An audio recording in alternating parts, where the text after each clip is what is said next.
আমরা দেশে শান্তি শৃঙ্খলা রক্ষার কাজে এখনও ডিপ্লয়েড আছে। 2024 সালে 20 জুলাই থেকে আমরা এই কাজ করে যাচ্ছি, এখনও আছি। এখনো 16-17 হাজার সারা বাংলাদেশের 65টা জেলায় আছে। তো আমরা অনেক সৈনিক আমরা উইথড্র করেছি, বাট এখনও সম্পূর্ণ উইথড্র হয়নি।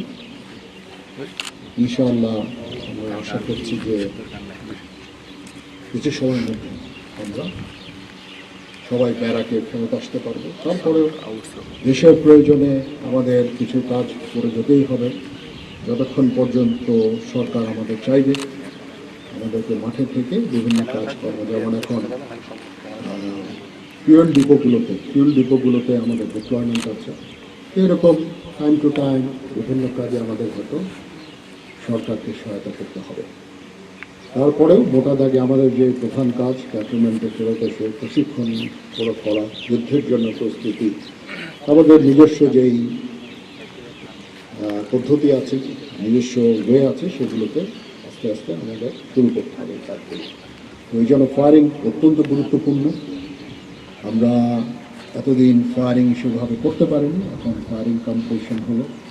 আমি যে রেজাল্ট আমি দেখলাম, ফায়ারারদের যে দক্ষতা দেখলাম, আমি অত্যন্ত আশান্বিত যে এতদিন ফিল্ডে থাকার পরেও আমাদের ফায়ারিং সক্ষমতা কমেনি।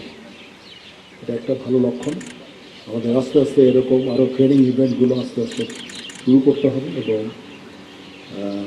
আমাদের যে কাজ প্রশিক্ষণ, যুদ্ধের জন্য প্রস্তুতি, সেনাবাহিনীকে যুদ্ধের জন্য প্রস্তুত রাখা, এটা মোরাল ঠিক রাখা, ডিসিপ্লিন ঠিক রাখা, সেই কাজগুলো আমরা শুরু করছি ইনশাআল্লাহ।